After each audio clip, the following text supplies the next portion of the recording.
O número de trabalhadores com carteira assinada caiu enquanto houve crescimento de trabalhadores informais nos últimos meses. O trabalho informal é quando não há o vínculo empregatício por meio de documentação legalizada. Mas será que o trabalhador informal tem os mesmos direitos trabalhistas de quem tem a carteira assinada?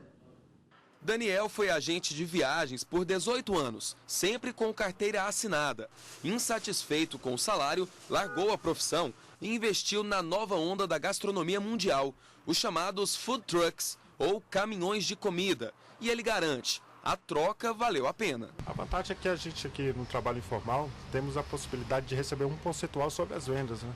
Que não nos deixam presos a um salário fixo, que geralmente isso é que nos faz sair do formal para o informal. Daniel é um dos 22 milhões de trabalhadores informais do Brasil, segundo o IBGE.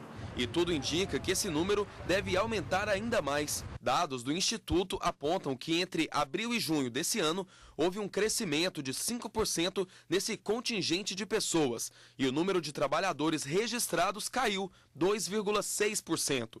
O trabalhador informal pode ter os mesmos direitos de um funcionário com carteira assinada, como explica este advogado. Se ele é subordinado, se ele presta serviços na condição de pessoa física, se há onerosidade, se há contraprestação, se ele recebe um salário por isso, se há não eventualidade, ou seja, se o que ele faz integra a rotina daquele empreendimento. Então, analisadas todas essas condições que estão previstas na própria CLT, se efetivamente se verificar que ele atende essas exigências, independentemente de haver algum tipo de formalização, contrato de trabalho, carteira de trabalho, ele pode ser considerado empregado e isso lhe assegura todas essas garantias. Se o empregador não quiser honrar com os benefícios previstos em lei, o funcionário deve colher provas do vínculo empregatício e apresentar à Justiça. O uso de provas testemunhais, pessoas que tenham presenciado o trabalho nessas condições, ele pode se valer de provas documentais, eventuais registros de que ele estava trabalhando lá, e-mails, documentos que ele produziu, por exemplo, né, clientes, enfim, fotos. Ele pode se valer de um conjunto muito grande de provas. Bom, e quem está aqui para falar mais sobre esse assunto é a advogada Thaís Gracinto, especialista em direito trabalhista. Boa tarde, doutora. Boa tarde. Bom, a reportagem já deu algumas noções, já explicou alguma coisa, mas vamos reforçar esse assunto. Muita gente acabou saindo aí do emprego formal e foi trabalhar de alguma outra forma. Quem está no mercado informal tem algum direito? A princípio, não. Ele está lá trabalhando mediante a remuneração e só isso. Todavia, como colocou o doutor que deu entrevista agora há pouco, isso pode ser buscado na justiça, ou seja, o reconhecimento do vínculo trabalhista após a cessação ou mesmo durante aquele relacionamento de trabalho. E para isso ele vai precisar comprovar tudo aquilo que vem sendo feito, quanto ele recebia, de que forma ele trabalhava, para que ele consiga demonstrar para o judiciário que, de fato, havia uma prestação de serviço com todos os requisitos exigidos pela lei para que se configure o emprego. Algumas empresas têm feito alguns ajustes internos, buscando sair da crise, de um momento de recessão, fazendo alguns acordos. Alguma parte desse acordo é formalizada, a gente até já fez algumas reportagens sobre isso, mas não pode abrir demais, não pode transformar, por exemplo, um funcionário que é contratado com carteira assinada e pedir para abrir uma empresa, por exemplo. Não, de forma alguma. Você está desvirtuando, é encarado pela justiça como uma fraude à relação de emprego e prejuízo ao trabalhador. Então, para que ele, de fato, seja uma pessoa jurídica que presta serviços para aquela empresa, algumas coisas têm que estar ausentes. Por exemplo, ele não pode ter necessidade de cumprir horário de trabalho, jornada fixa, dias fixos, não tem a subordinação. Ela vai contratar um objeto e não uma pessoa.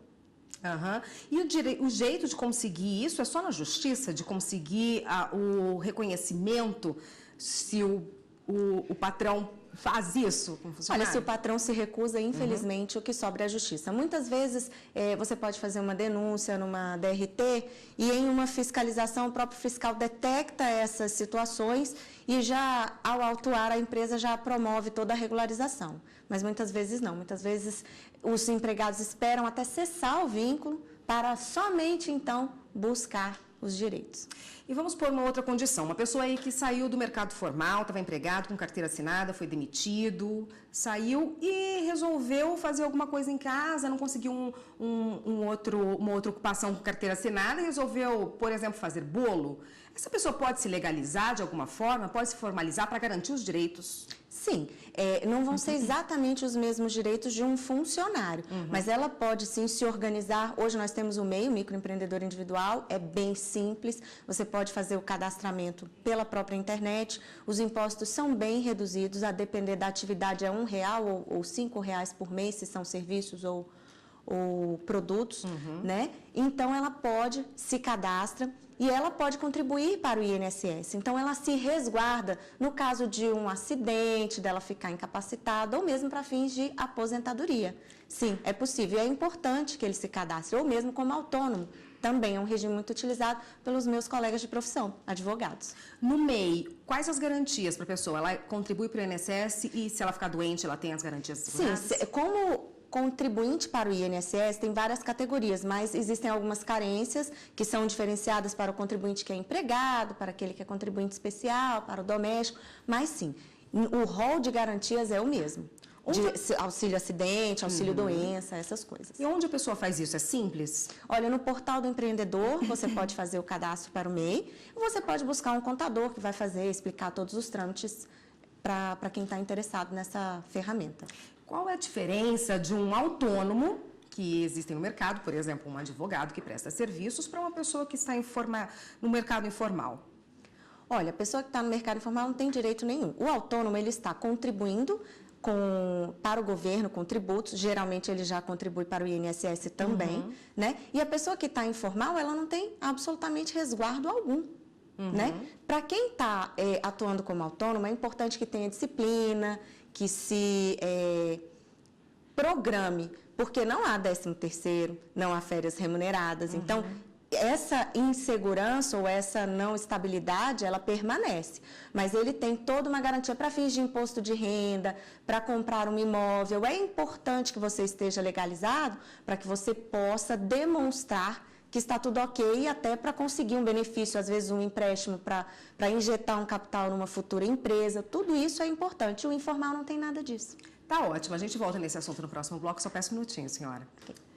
Aqui no estúdio nós voltamos a falar com a advogada Thaís Gracindo, especialista em direito trabalhista, que hoje conversa com a gente a respeito dos direitos de quem caiu na informalidade por algum motivo e também quem quer se legalizar para trabalhar dentro da lei, né?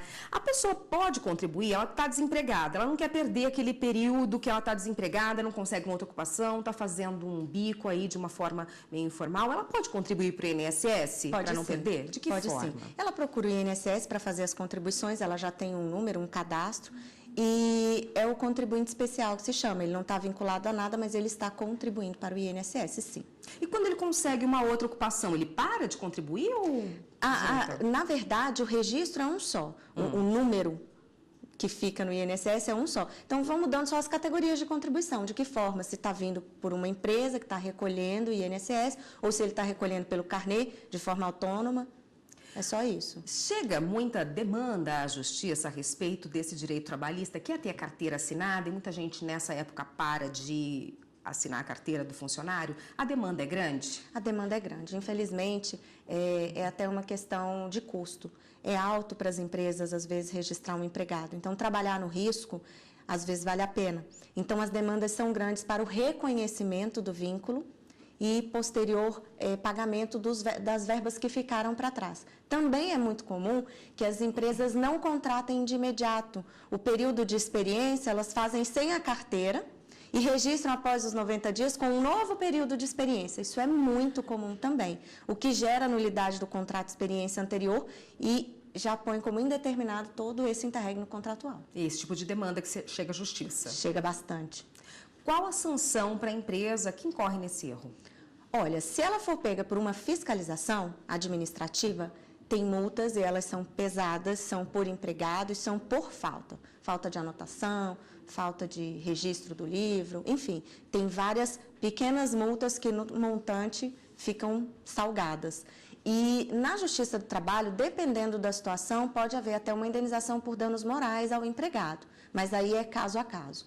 Cabe ao empregado também ficar atento aí que ele tem esse direito e cobrar da empresa. Certamente. As empresas fazem a proposta, cabe ao empregado aceitar ou não. Mas, infelizmente, no momento de crise, todo mundo está disposto a ceder um pouco. E aí a informalidade aumenta.